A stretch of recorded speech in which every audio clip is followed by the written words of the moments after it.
Jake, what's up, man? What up, Will? How you doing, brother? Pretty good. Happy to be Great, here. great. Happy New Year, man. Happy I've New been checking Year. out the work, man. Incredible, Thank you, incredible. bro. Yo, so tell me, how did the project name, the artist name, La.Brains come about? So, my Instagram handle before was my last name, which is Lamoth. And I put a period between the la and the moth because there's actually a space, how it's spelled out, like legally. Mm, So, I took the la, put a dot, and then put brains because it's really just like what's going on in my head. That's how I like to think of it, at least. right. It's very simple. Yeah. So I know every artist, they have a different process and what inspires them. You listen to music? You have any artists that inspire you?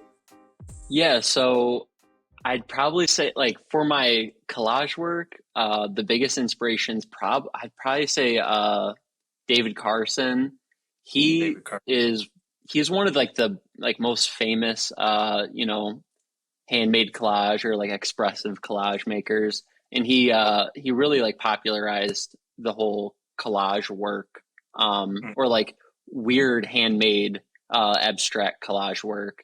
Um, and that was like throughout the 90s. So he's like the biggest inspiration for collages. But I would say like music itself is what gives me like my messaging and like really like gives me like any drive to make art and like do anything really. Like like shout out to music for sure. mm, Because if I didn't have music, I probably wouldn't have even started it. Because mm. like some of my first collages even were just based off of like me sitting there listening to music and being like, that'd be cool to like make a message out of or like make some sort of object out of. And Sure. that's kind of how we got to where we are.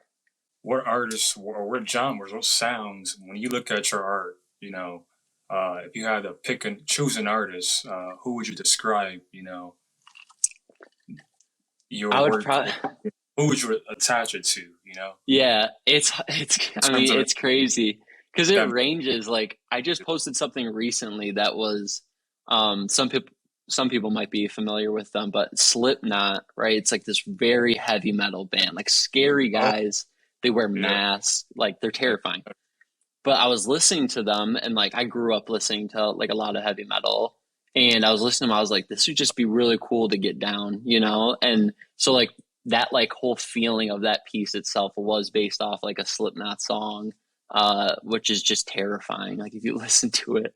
But Mm, it ranges because like then like some of my I think probably like one of my third collages I made in 2020 was like I made it right after listening to Hell Shell by Young Nudy. Like I don't know why. Like that's it's one of Nudy's like most like popular songs, but it's just like the name itself was it's like it's a badass name, Hell Shell. Like it's just cool, and I yeah, threw that on a page, and so like again, it ranges. And then I have like the more like more indie stuff. Like yeah.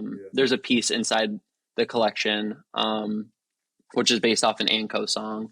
So like I don't know, it goes all over. I'm my Awesome. music taste is not I'm not a purist by any means with music. The I'd say the one I have on most frequently is probably like more ambient. Like I'll be Okay. like an Aphex Twin, Mm, Brian Eno, like just weird, like just noise. You know what I mean? Like because right. if I listen to a song and I make something to it, like it's going to take verbiage and messaging directly from the song and the themes of it and put it into it. And if I just listen to like an ambient noise or like just like robot noise, computer noise, it's just Mm, like something to keep my like head occupied. Just like ADD brain. Like I can't, think straight unless I just have some white noise. any indie artists out there that you've been listening to? My number one is Alex G. So like Alex G is Yeah. like he's the man. Like that's my favorite. That's my That's more go-to. that's more instrumentation, right? Yeah. Yeah, I heard some of the stuff. Fire. Yeah, he Yeah. worked with his like most famous project actually is probably Blonde. He did like a ton of acoustics for Blonde, and Mm, people don't mm. even know. It's crazy. So, what's your favorite part of the process from conception to creation? That's really hard because it's like there's so many like parts of the process that I enjoy and that I'll like soak in and kind of sit on. And I was talking to Josiah about this too. With the commission pieces, like I get to a point where I will, start throwing stuff down, like getting somewhere, and then I'll, almost be exhausted from it, or I'll feel like the work I just did is already like um overpowering overpowering um what I'm trying to like say or what I'm trying to get like communicate. So like Right. I'll take time from it and like I'll step back, put it up on the wall and just kind of stare at it for like, however long that may be. Especially like for being like a distracted person. It sometimes it's a while, but so like that part is like really enjoyable because like you get to see something um Yeah. develop over time, and like it turns into like a process where like one day I might sit down and be feeling something and be working on the same piece, but like I'm going to start taking like going at it from a different angle. um and then there's like the part of the process where like uh is just kind of like taking elements that I want to use and placing them to see how they feel. So like kind of being able to control every uh every single aspect of the piece, and having no one tell me like I can't do a certain thing, or like that's breaking a rule, or there's some sort of constraint that I'm not aware of. Like that never happens, and that's the best part of the process, actually. Yeah. I had to talk it out a little bit, but that is the best part, is that no one can tell me what to do. Jake, man, tell me about your favorite piece from the la.saki exhibit. So my favorite piece, it's gonna have to be the bored to death piece. Okay. um Beyond like the actual art itself, the whole like message I was trying to get across was that I was bored to death. Like, and it's funny because the whole reason I really even started, making collages in the first place was because like it was the middle of the pandemic. There wasn't anything to do, like seriously nothing to do. Wait, but you just sorry to interrupt, but you just started this 2 years ago, 2020. You Yeah, just 2020 is like when I first started putting stuff on paper, at wow. least. Yeah, Yeah. So but and I that might sound like crazy, but I've been doing design stuff since like I was in middle school. I think middle school, like early high wow. school. I had Photoshop on my computer, so So this was a habit, that you picked up yeah, in the pandemic, yeah. and So the board of like death piece, like it really just kind of like I'd say it encapsulates like all of my work. Like it's just I'm bored, and what better to do but make something new that and you is were during a pandemic. yeah, exactly, yeah. Wow. Um, but Really? yeah, and there's some like fun, like there's some fun details in it. There's if you look at it, there's like I have it hanging up right here, but there's a piece of paper on it, or like not like a piece of paper, but like a laminate sheet almost, Mm. and it has like a whole recipe for fried chicken on it, I just and saw. it Man, I was about to ask, is that a chicken leg? yeah, yeah. So that piece of paper was like on like how do I describe it? Like That's fine. I got a pizza from a bar, and that was Okay. like the piece of paper that was between like the pizza and the tray. Okay. Yeah, so I folded it up. I was like, this is so badass. Like it's see through, and it has a whole recipe on it. Like it's so cool. And then that's how that got there. Wow. That's fire. Yeah, What's the next step for La.Brains? I the one thing I have in mind is a book of some sort. I don't know what's going to be in it. I have Mhm. no idea. Like I have no like concrete plans for it really. I just know I want to make a book, and I want to get it um you know like printed like some sort of offset printing, or something that can like really show like high quality scans, Wow. so like people can really see like the details Yeah. um within the collages, because there's some like really it's weird because like you'll look at them like in a scan or like flat on a screen, and it Mhm. just doesn't feel the same as when you're holding it. Because when you're holding it, like wherever you are, light's hitting it, and like different reflections are coming out of it, and shadows, and I don't know. It's more fun to look at as an object rather than like a photo on a screen. I know myself as an artist, as a poet, sometimes I have to give details of what I'm writing. Would you in this book have to give details? Would you give an overview in the book of some of the graphics? That's a good question. Because like it's funny because even when I was like proposed to be in this gallery, it Mhm. was like hard for me to really wrap my mind around it because there's nothing really sound about them. They don't seem like they're like fixed in place. They're really chaotic. And so it's hard for me to like describe my work or like tell people like what it means or anything. That's why like most of the time when I like you'll hear me talk about my work, it's really just like process stuff because Right. like the end result, like most of the time I don't really like I'm having more fun doing it than like how the result even looks. Like, I don't really care. Like I'm just kind of like it's a sketch, just for fun. Like Hey, so yeah, that's what matters. So would you say the process is the art? 100%. Yeah, the process is definitely the art, and the result is just what came of the process, and that's what everyone else gets to see. And that's why the time lapse videos I posted a couple before, but time lapse videos are really cool for it because like it's almost like sometimes when I post those, it seems like that's the art is the time lapse because you really get to see um, like where my brain's going with it. Yeah, so I know how every creative, they have that certain space that they're comfortable in, that gives them inspiration. For some it might be, outside by a lake. For some it might be at the canvas. What's your ideal setting? How do you get into the groove? Most of the time, it's really just kind of in this room, in my living room, really.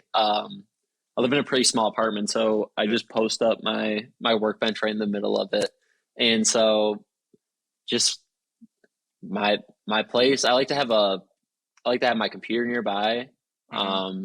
just like look up reference and stuff, like look at stuff while I'm doing it, listen to music while I'm doing it. Music's always playing. That's a for sure. No shoes. Hmm. Um, and I'm always standing usually. I rarely sit and do it. I really can't. It's like I'm always running over to like my shelf, grabbing stuff, coming back. So yeah. How would you describe your work? I know we already talked about some of the meetings, and you said it's really sometimes it can be tough for you to describe your work. But would you view it as controversial? Do you view it as intellectual, sophisticated? I don't know, it's hard again, like it kind of just goes back to like how they're sketches and whatnot. So like I view them as sketches, really. I don't view them as fine art by any means. And the overall like mood to them is like it's very versatile just because like It is. I'm always on to like I don't know. I'm always getting into something new. I'm always stumbling across something that catches my eye and trying to apply it. So it's hard to really lock down, but it is really grungy. That's for sure. If I could put a word to it, it is very grungy. I like that. Um, yeah, because like I'm not gonna say I would never say it's sophisticated because it's not by any means. Yeah. No, but like the one sophistication that I do that I would like to like point out at least is like sometimes the typography in the work is um you know like very purposeful. I'm gonna say with grids and proper alignment and whatnot. It just like one makes the message easier to read if I want you to read it, and then there's other times where you'll look at a piece where the words are everything is placed randomly and sporadically. Right. So it really kind of matters like if I was trying to convey something or if I was just trying to show you something that looks cool, you know. It ranges. Yeah. So like me trying to like take it serious and be like, yeah, this is fine art. Like people need to think of this as art is like ridiculous because I don't think that way. I don't care. Like, Yeah. yeah. It reminds me of Charles Mingus. If you ever heard of Charles Mingus, he's an old jazz musician. Of course, yeah. Bebop, and a reporter asked him, "What do you think jazz music is?" And Charles Mingus, he was high as hell. He was like, I don't know. Yeah, I don't care. Hell yeah, that's spot on. But also, what a dumb fucking question, you know? Yeah. Like for someone to ask Charles Mingus that, come on, bro. Like what? Hey. And when I look at some of your stuff too, I think of jazz music. Yeah, bebop. I love jazz. I really do love Bebop, jazz. like the really expressive ones, and you know, moving at exotic patterns. I think that's Thelonious Monk. When I look at some of your stuff, it's complicated. You want to always understand it. You know? Your stuff like fits more to the new wave too. You know. Yeah, it's anti. Yeah. Yeah, like anti-design. Okay. Anti-design. My first job, my first internship, which I had to get with school to like get a credit or whatever. Okay. The day before, or like, you know, the summer before I started that job, I like had some sort of weird self-actualization where I like started like viewing like, I started like trying to understand capitalism. Okay. So yeah, right. And was like, yo, this art shit, all this art shit, dude, is literally purely like all of it. Pollock, all of this shit. So I was gonna talk to you about that too, but I wasn't, because we were talking about, you know, I asked was your work intellectual or controversial, so I was going to ask you, was it political? I was eventually going to get into that. It is highly political, so it is, for sure. Almost most of it, and some shit I won't even scan because it's like for myself. But yeah, a lot, dude. I have like one of my favorite pieces that we were looking at for the collection is an Epstein piece where I like took like a fucking ballpoint pen, like just a normal pen, and was just scratching the shit out of this piece of paper for like 2 days, like just trying to get like some weird texture going. And then I laid out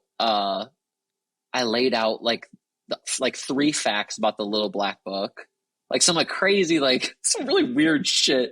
But it was like highly political because at the time it was Ghislaine was going through her trial, and I was just sitting there. I was just like, this shit is fucking disgusting. Like I needed to make something to express my disgust for this. With that in mind, there's a time and place for a lot of styles, I want to say, or I don't want to say trends too, because it's not a trend. Like anti-design is not a trend. It's like, it's my ideology. Like if I'm going to make something, it's going to be not following the rules that people are taught usually, that I was taught too, you know? Mm-hmm. And like, I think that's what, like, it is controversial in that fact is like some people will look at it and be like, that looks stupid. That's nothing right there. That's garbage. And I'd be like, sure. Yo, so tell me, you got any favorite movies, man? Any favorite what's that one movie you could watch whenever it comes on, you never get tired of? Probably the Avatar. The Avatar. And I never seen You've never seen the Avatar? I never seen it, but I have people told me that I look like an Avatar. Oh, bro. Dude, the Avatar's a great movie. You need to watch it if you haven't. It's very cool. You're sleeping. It's great. Cartoon before. I remember the little action figure, the Avatar. But as far as the movie, I never seen it before. No. Oh, I'm talking about the live action, the blue alien people Avatar. Yeah, you asked me what my favorite type of movie is. You know, I was not expecting you to say the Avatar. I'm thinking of like a maybe a cult classic, maybe like Coming to America, or you know what I'm saying. I'll say Avatar, but if cult classic wise, maybe you'll know. Do you know Gummo? Say it again.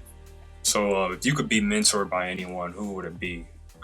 Anyone dead or alive? Someone from the Basel type scene. So in like the 50s, I think it was like the 50s and the 60s in Basel, Switzerland, there was like this group of designers who were like really focused on typography and like figuring out a way to make typography like purely objective, right?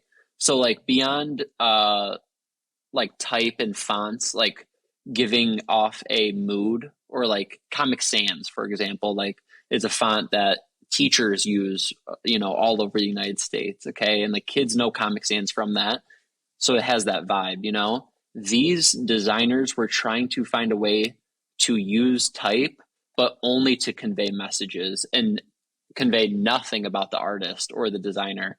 And that is something that like really stuck with me. And I really wish that I could like just be in that scene when it was around to just hear what these people were saying. Cause like if you just read up on like some of the writings, like Joseph Müller-Brockmann, Wolfgang Wiengart, who just passed away, like these guys like were basically thinking about type in like a way that no one today would even bother, because it's already been done.